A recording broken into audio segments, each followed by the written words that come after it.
Hello and afternoon. We will just give it another minute or so again, just to people still trickling in, and then we will get started. The session probably won't last the whole time, so we'll give you some time back, but make sure everyone's in before we get going. So I'll put myself on mute for a minute or so, and then we'll get going.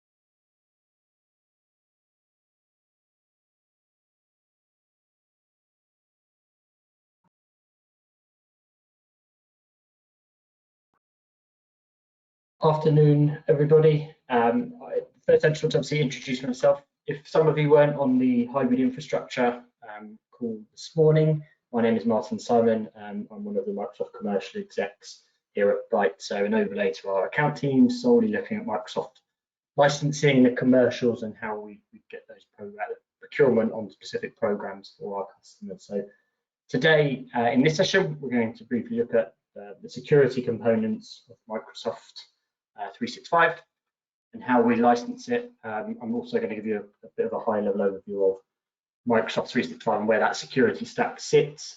I know some of you were on the Modern Workplace one previously, so I will make sure it is just high level before we get into a bit more detail on the security-specific subscriptions today. There is a Q&A at the end. So if you have any questions in the meantime, obviously please type them in, and when we get to that Q&A, we'll answer them for you if we can. If we can't, we will make sure we get back to you with an answer, and we'll go from there. So as I mentioned, so introductions, we're all good. Everyone knows who I am now. Like I said, we're going to go over the stack of Microsoft 365 and then where the security and defender stack sits within that. Then onto how we license the individual components, and there's some prerequisites within that as well. So we'll make sure they're covered. Again, when you have these after, you've got that information in front of you. Some of the items are tenant-level services, and we'll go again deeper into that, and I'll explain that. There is also a link again for the whole list of what they are and what needs to be done.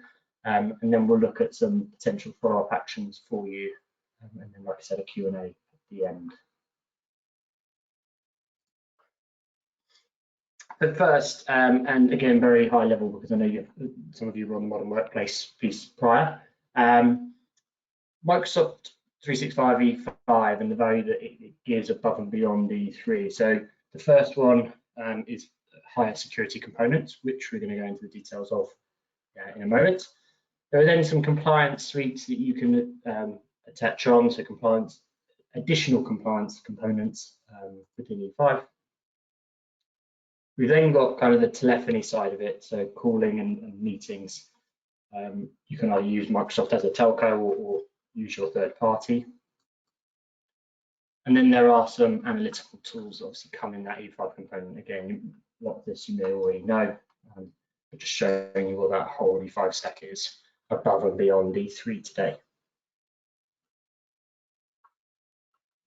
So where does E5 stack sit, and where do the security components sit? You don't need to be able to see this whole slide, but again, just a very high level overview of everything that is in Microsoft 365 Enterprise, and that's the whole E5 suite. Each can be reduced into their own little components. You've got E3s, security add-ons, compliance add-ons, EMS, for example, in the center, and such things. But again, this is more for your view after as well, but just to show you kind of everything that is possible with Microsoft 365. So from a security standpoint, and I want to just again show this, that a lot of customers today have E3, or a lot of you may have E3 today, or you may have EMS E3, and there are a lot of security components already in this. So when we're looking at it, so this EMS point here of E3, there are a lot of components within there that you could, if you have today, already deploy. You may have already deployed them as well.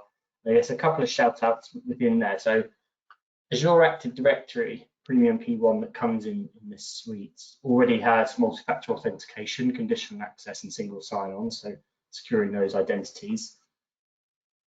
Intune comes with Endpoint Manager, so there are some device management pieces there, again, looking after that. The whole Microsoft 365 E3 stack also now comes with Defender for Endpoint Plan 1, so everything highlighted here where my laser is going around.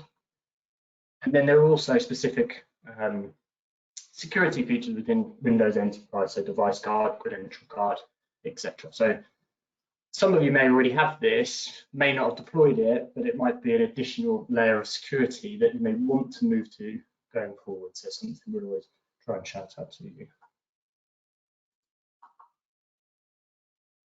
So when, in addition to Microsoft 365 E3, there is also this security add-on. So there is a whole component here at the bottom of this screen. All of these components are added as security components. There are different ways to purchase that, and we will get into that. But again, these are above and beyond what you may have today.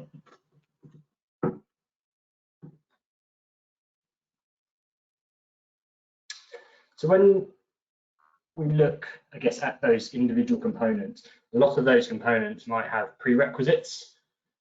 So, for instance, Defender for Office 365 Plan 1. So this will come in with, in effect, some additional security functionality for your Exchange, so safe link, safe attach items such like that. This does require at least an Exchange Online, SharePoint Online, or OneDrive to then be able to actually facilitate the service above and beyond that. Defender Plan 2, so it comes with more threat analytic tools on top of that.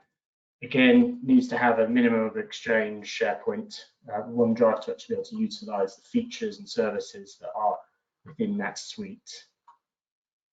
If you do buy Plan 2 standalone, it does already come with all the features of Plan 1. If you have Plan 1, there are step-ups to Plan 2, etc. So there are ways of getting there as well.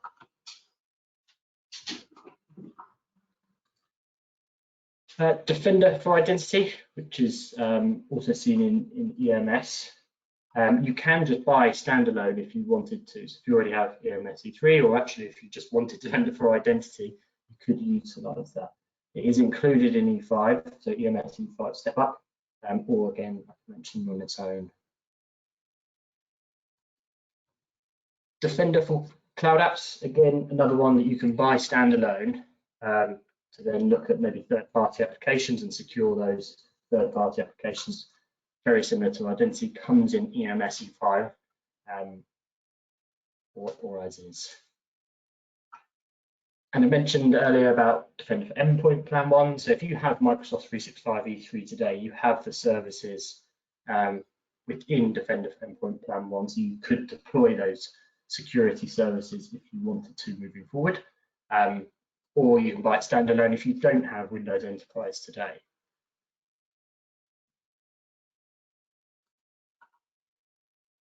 Defender for Endpoint Plan 2. Again, you can buy it standalone. If you don't have any Windows licenses or don't have Windows Enterprise E3, you can buy it actually as a step up as well. So if you have Microsoft 365 E3, you're actually able to step up to Plan 2 because it already includes Plan 1. Or it can come within any of the M365 suites, or Windows E5 as a standalone product as well. So all of these security services all come in what they call the security add-on. I'm going to go a bit more into that as a suite of products that Microsoft put together as an attach onto M365 E3.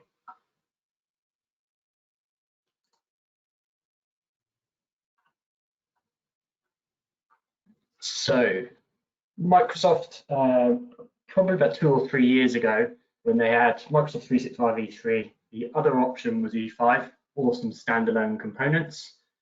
What they then did was split out Microsoft security components.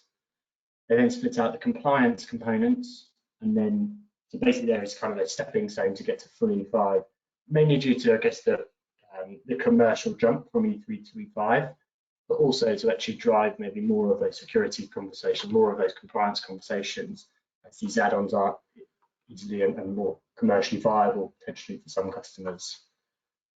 So all of the components that we spoke about just a second ago can be procured individually, or if you want 2 or 3, probably 2.5 of those components, it is more cost effective, depending on the component, to actually move to the whole security package, which is an add-on to M365 E3, but also can be an add-on to if you only have Office 365 E1 or E3 and EMS E3 as well. So some of these security components could be added on to the additional services that you already have today.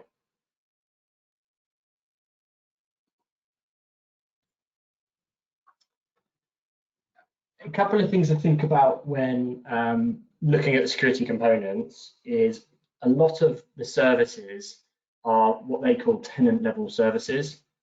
They are all procured on a per user basis, but from a tenant point of view, they're either on or they're off. So depending on the service that you want to deploy, just make sure from a compliance point of view that we are making sure we're locking down those specific users. So again, in what we'll send you after this, there is a full guidance that explains about tenant-wide services, and what I'll also do is add the link to where the Microsoft docs are that explains all of these. So for each of the services, so again, for example, here we've got Advanced Discovery. It will explain that it is a tenant service, what it does, what it's included in, the benefit of that service, and then most importantly, from a compliance standpoint, how can the service be applied to only users who are licensed for that service? So we don't want to get anyone into a kind of a sticky situation where it's just deployed across the business because you have one of them. So always something to just be aware of with some of these security and compliance services that Microsoft have deployed. But we'll make sure that all of the links are coming to you when we're sending all this out.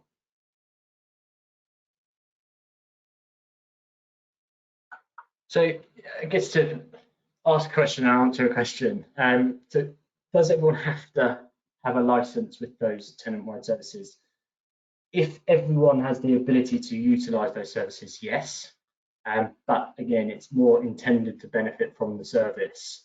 And again, as I mentioned, so here, depending on that service, there are different ways to be able to lock down or put policies in place that only a set group of users have that service enabled to them as a potential user. So just something to keep an eye on.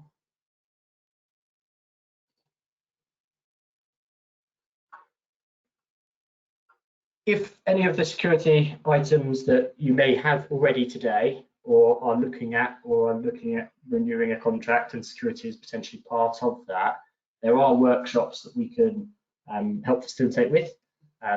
A lot will be funded by Microsoft. They want you to utilize the security services. So there are a number of different workshops that we can look at for you and maybe even tailor them specifically to the requirements that you as a company or customer may need.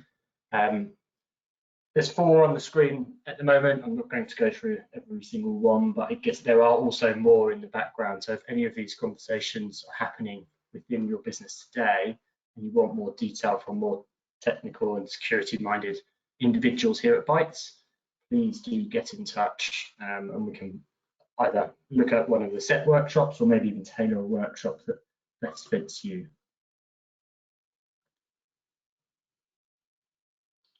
That is it from a licensing perspective. There isn't too much to talk about from a security piece, I guess. When it comes to licensing, they are the licensing services. There are ways of getting those as a packaged product. You have a lot of the services you may already have today within the subscriptions you have. So I guess from there, is there any questions in line with any of those security components from a licensing perspective? If there is anyone that wants potentially a personal conversation that you may have issues in regards to anything with your Microsoft security stack, so please get in touch as well. You don't need to put that in the Q&A, but please get in touch with your account manager or contact us at Bytes and we'll get someone in touch.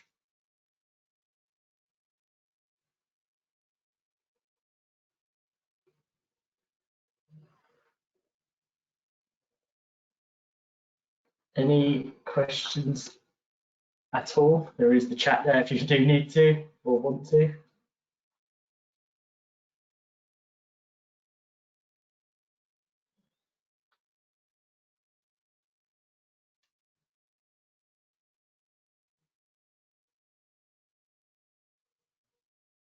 Okay, we will probably leave it there. If there is anything again in the future or you think of later on, please do get in touch with us here at Bytes and we'll get an answer or maybe someone more technical to have a conversation in regards to security with you as well. Thank you very much. Enjoy your afternoons.